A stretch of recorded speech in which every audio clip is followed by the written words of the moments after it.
Welcome back to the deep dive. Today, we're plunging into, well, a really radical philosophy from one of history's most revered figures. We really are. It's quite something. We're exploring a teaching so fundamental, yet it seems almost counterintuitive. It feels like it dismantles the very foundation of the wisdom tradition it created. That's absolutely right. We're looking at sources that reveal this core teaching where the Buddha explicitly told his followers not to believe him. Right. So our mission today is to take this seemingly anti-faith statement and really understand why it is paradoxically the very bedrock of true spiritual awakening. We need to, cut through the dogma and get straight to the mechanism of personal realization. Okay, let's look at this central paradox for a moment then. How can a spiritual leader, whose teachings millions rely on for comfort, for guidance, tell humanity, do not trust my words? It's a big question. This dive is tailored for your quest for thorough, unvarnished knowledge. We are going to try and distill the journey from, well, blind belief to genuine personal wisdom. And we have to start with the sheer radical nature of that command. Telling people, don't believe me. I mean, it cuts right against the root of habitual clinging. It really does. This wasn't him rejecting the spiritual path, not at all. It was a deliberate move toward what the sources repeatedly call direct experience, a completely unmediated first-hand sensing of reality. He didn't want his words to become like a permanent filter.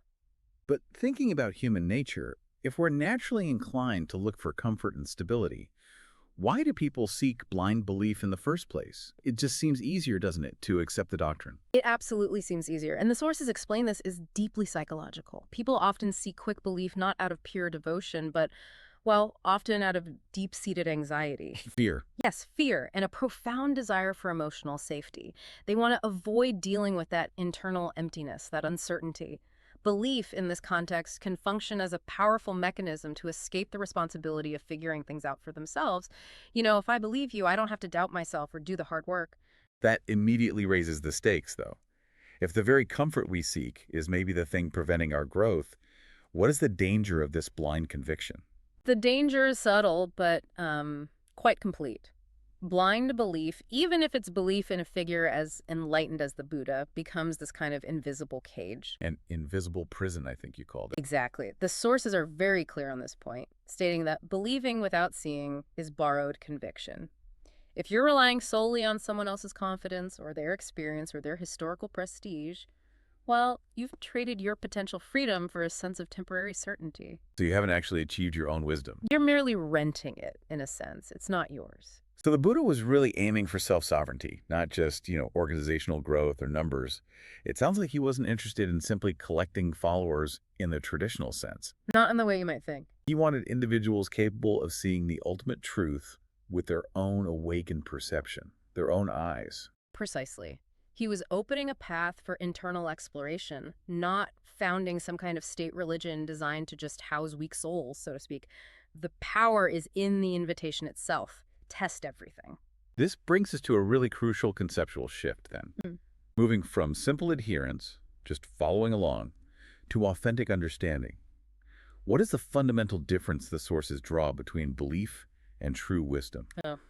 Well, belief is often static. It's acceptance based primarily on trust in an external authority, a person, a text, a tradition. Wisdom, or prajna as it's sometimes called, is dynamic. It's based on internal verification. The sources emphasize that only when our seeing and knowing merge, when they become one thing, do we no longer need the crutch of belief. Because you just know it directly. Exactly. When you look at the sky and see it's blue, you don't believe the sky is blue. You know it is blue. It's direct perception. But to reach that level of knowing, the text suggests people must be incredibly brave. It sounds like you have to set aside even the image of the enlightened figure you hold most dear and look directly at the fear of losing that ultimate support system. That sounds terrifying for most people. It is the ultimate test of courage on this path, arguably.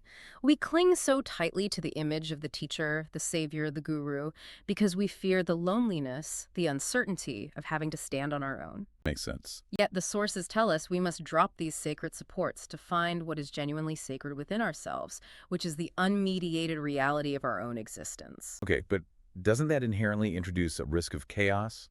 I mean, if we jettison all external authority, the teacher, the doctrine, the image, how do we distinguish genuine self-witnessing from just, intellectual arrogance or maybe rebellion, Wow. isn't there a huge risk of descending into spiritual anarchy?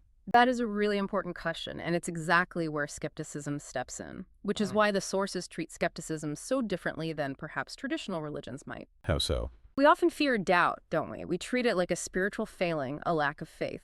But for the awakened person, according to these texts, doubt is explicitly called the door to wisdom. The door to wisdom. That's fascinating. Not the barrier, but the door. Exactly. It is. Doubt forces engagement. If you truly doubt the teaching, you can't just passively accept it or reject it. You have to investigate it yourself, rigorously, within your own body and mind. So it compels you to act, to find out. It compels you to stop borrowing answers and start finding direct, verifiable experience. So doubt in this framework actually prevents that spiritual anarchy you mentioned by demanding personal evidence, not just opinion. That's a powerful framework. It really reframes doubt entirely. It makes me think of an analogy that was found in the material, the idea of holding a torch. Ah, yes, the torch. If you spend all your time admiring the light and the warmth of the fire burning in someone else's hand, the teacher's hand, You get mesmerized by their light. right, you may never truly realize that you hold the exact same capacity for illumination within yourself. The Buddha wanted us to stop merely admiring his torch and to light our own. Beautifully put. And that concept is perhaps best summarized by the most famous practical teaching related to this idea, often referred to as the Kalama principle. The Kalama Sutta, yes. It is possibly the most complete declaration of intellectual and spiritual freedom you'll find in any major wisdom tradition. It's quite extraordinary. Let's break that down because this feels essential for anyone listening. What exactly did the Kalama principle instruct people to do or maybe not do? Okay, so the Buddha laid out some key prohibitions first, followed by one clear mandate. The prohibitions were essentially, do not believe merely because I, the Buddha, say it. Well, starting with himself. Yes. Then do not believe merely because the scriptures or tradition says it.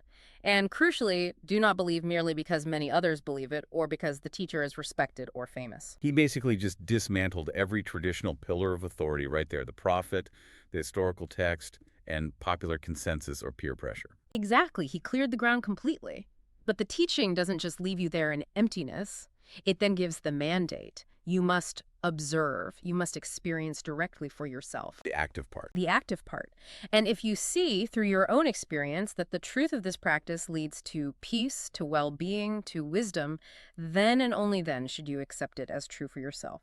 It's a direct invitation to become a spiritual scientist, testing hypotheses through meditation and daily living. A spiritual scientist, I like that.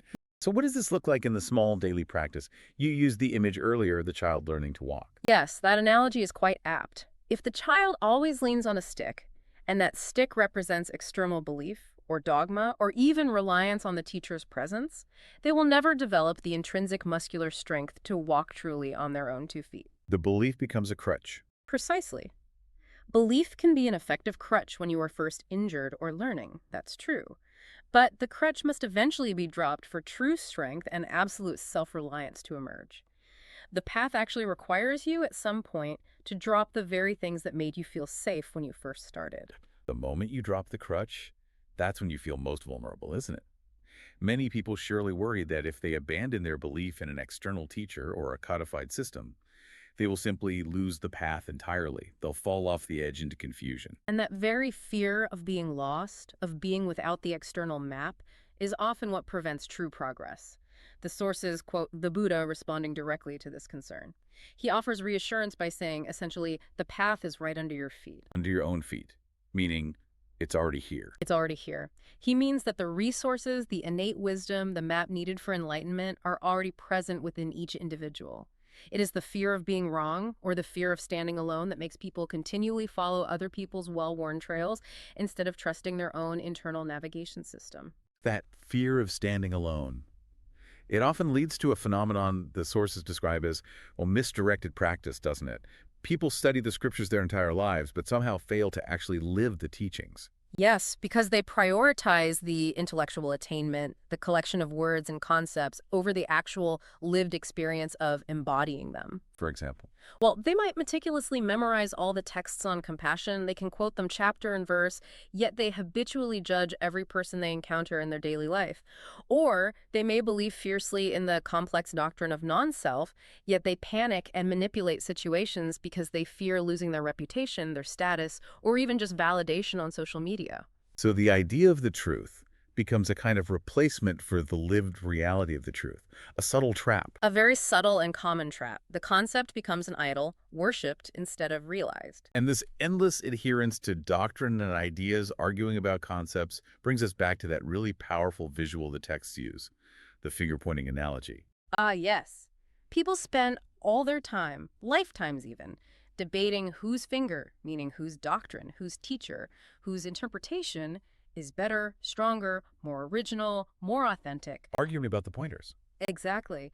And in doing so, they forget entirely to look up at the moon, which the finger is pointing to. The moon represents the truth itself. The truth isn't contained within the arguments, the debates, or even the most beautiful philosophical words. Where is it then? It's in the silence behind the words, the sources suggest. It's in the direct perception where unmediated understanding resides. So if the ultimate goal is not to debate doctrine or gain status or collect spiritual points, what is the final practical purpose of this, frankly, quite difficult path? The source material provides a powerful anecdote about this, where the Buddha was asked specifically, what will I achieve after practicing all this? Right, a very natural question. And the surprising, perhaps even deeply counterintuitive answer was that the Buddha apparently smiled and said, "You will achieve nothing." Nothing. That is deeply unsatisfying to the ego, isn't it? Why would anyone dedicate their life to a practice that promises absolutely no achievement, no gain? Exactly. And he was immediately asked that follow-up question. Why practice then? His reply reveals the absolute core of his teaching. You practice to see clearly what prevents you from the truth. Ah, so it's subtractive. It's entirely subtractive, not additive. You are not trying to gain enlightenment as if it's some external object or status.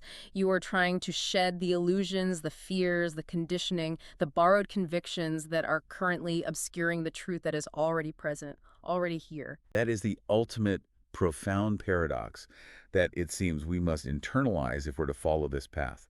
We dedicate our lives potentially to the search for truth, but we simultaneously crave external validation that our belief about the truth is the correct one. We want confirmation, but the truth doesn't need people to defend it or believe in it or even give it a name. It simply is, like light that doesn't need a formal description or a committee's approval to shine. The path is simply about aligning yourself with that fundamental reality which is already operating. So, to summarize this deep dive then, the sources we've looked at teach that true awakening is fundamentally a process of internal liberation, completely reliant on self-discovery. Yes, absolutely. It's where the safety blanket of belief transforms into the inner fire of verifiable wisdom.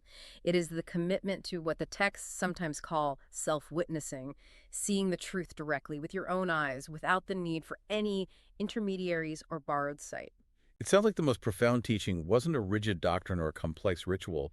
It was fundamentally a pass back to trusting your own direct experience. Exactly. He taught how to stop projecting what you hope is true or fear is true onto the world and start seeing what truly is. It's about clarity. So, the final thought we want to leave you with today is this. Consider just for a moment if awakening isn't something you have to search for out there or achieve after years of effort, but rather something that is looking at you right now through your own eyes, feeling through your breath, beating with your heartbeat. What happens if you simply stay in this immediate present moment without needing to believe or disbelieve anything about it at all, just being with what is?